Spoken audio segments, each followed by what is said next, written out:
2 set points saved, 5 months gone, and one left arm that everyone thought might not hold up. Jack Draper didn't just win in Dubai. He sent a message. Because this wasn't about beating Quentin Halys in straight sets. This wasn't about a clean 7-6, 6-4 scoreline.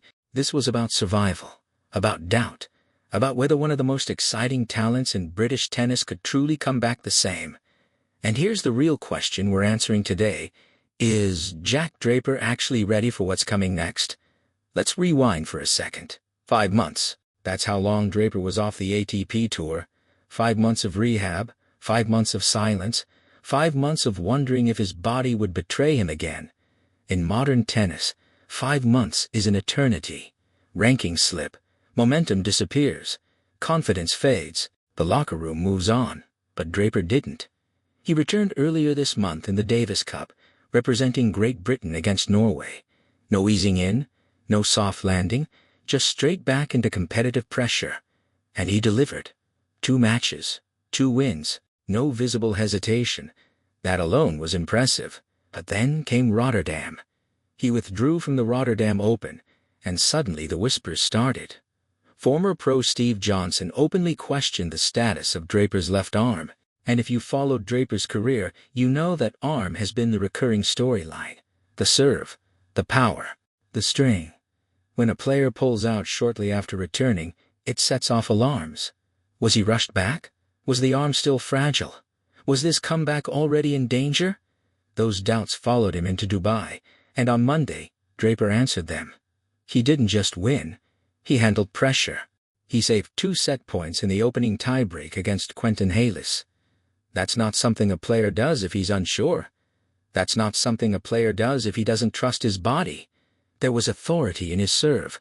There was control in the rallies. There was composure in tight moments. Most importantly, there was belief. But here's where the story really starts. Because Dubai is not the test. Indian Wells might not even be the real test. The clay season is. And if you understand tennis at the highest level, you know exactly why. Clay is a different animal. Slower surface, higher bounce, longer rallies, sliding into shots, extended physical exchanges that can stretch past 3 hours without mercy. On hard courts, you can finish points quickly. On clay, you earn every single one. The ball kicks up higher. That means more shoulder strain, more topspin exchanges, more time under tension. For a player returning from a 5-month absence, that matters. For a player with a history of left arm issues, that matters even more. Clay doesn't hide weaknesses. It exposes them. Now, let's be fair.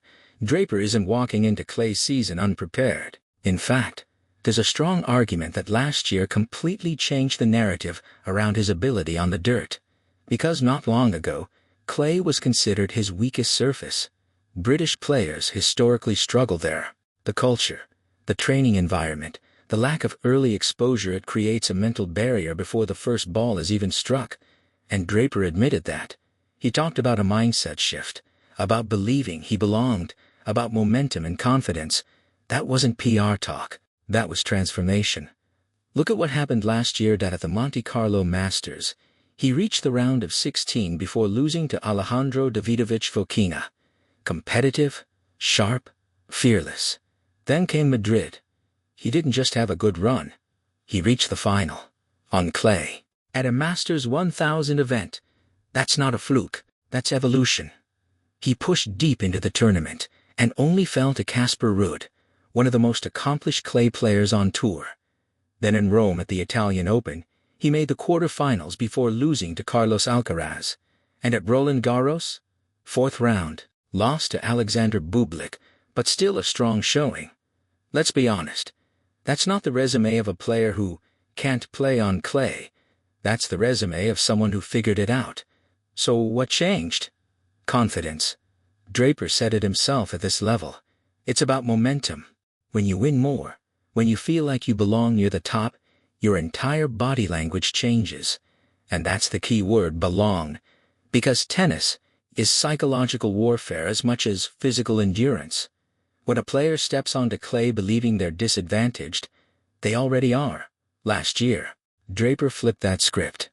He stopped approaching clay like an outsider and started playing like a contender. He got stronger in the gym. He committed to the grind. He embraced the longer rallies. And it worked.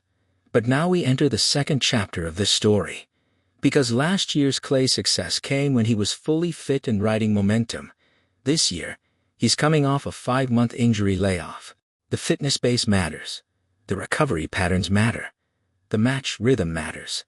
Indian Wells becomes a fascinating bridge in this conversation. It's technically a hard court tournament, but anyone who follows the ATP knows Indian Wells plays slower than almost anywhere else. Gritty surface, high bounce, extended rallies. It's often described as the closest hard court to clay on tour, and Draper won it in 2025. That title wasn't just a trophy. It was proof that he can dominate on a slower surface. If he makes another deep run there, it's not just about ranking points. It's about stamina.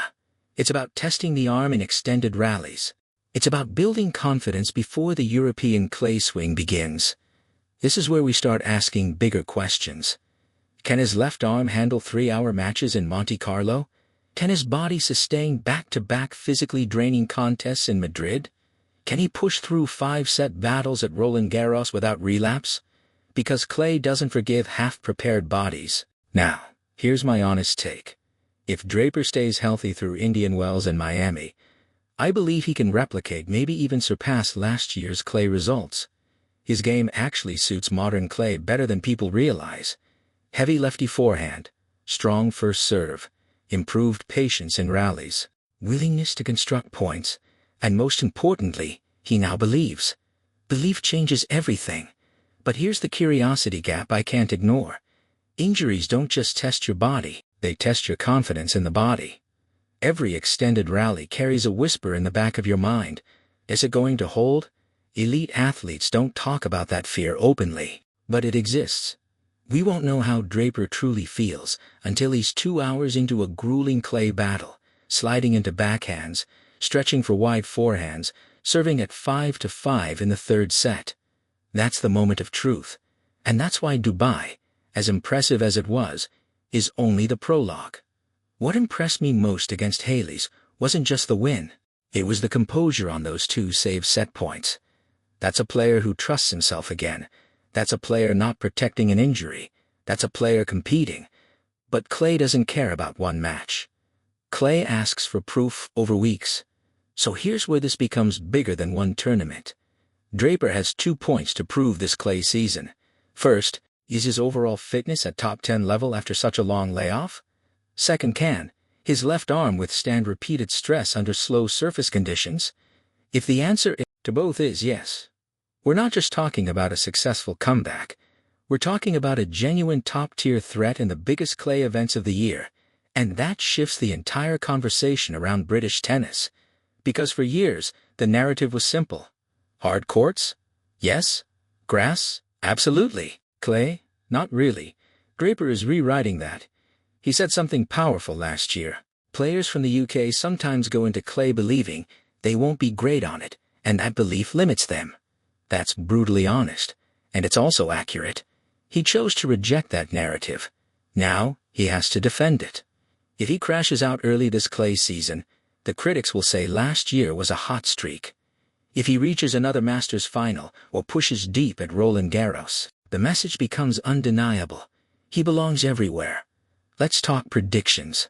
Monte Carlo. I think he reaches at least the quarterfinals if healthy. Madrid.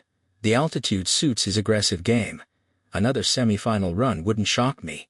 Rome, trickier conditions, but second week is realistic. Roland Garros, 4th round minimum, quarterfinal if the draw opens. That might sound bold for a player just returning, but talent plus belief plus previous clay success is a dangerous combination. And remember, this is still a young player who hasn't hit his prime. The ceiling is higher than most realize. Now I want to hear from you. Is this comeback sustainable? Or are we underestimating how brutal clay season can be on a body coming off injury? Because this isn't just about one tournament. This is about trajectory. Is Jack Draper building toward becoming a consistent top 5 threat? Or is the physical risk still too big? Drop your prediction in the comments. Not just he'll do well, give me a specific result for Roland Garros. Let's see who gets it right. What I know for sure is this saving 2 set points in Dubai might end up being remembered as a small moment in a much bigger season, or it might be the turning point. We'll find out soon. And when clay season hits, every rally will tell the truth. RedDust Report is where we break it down, challenge the narratives, and follow the story beyond the headlines.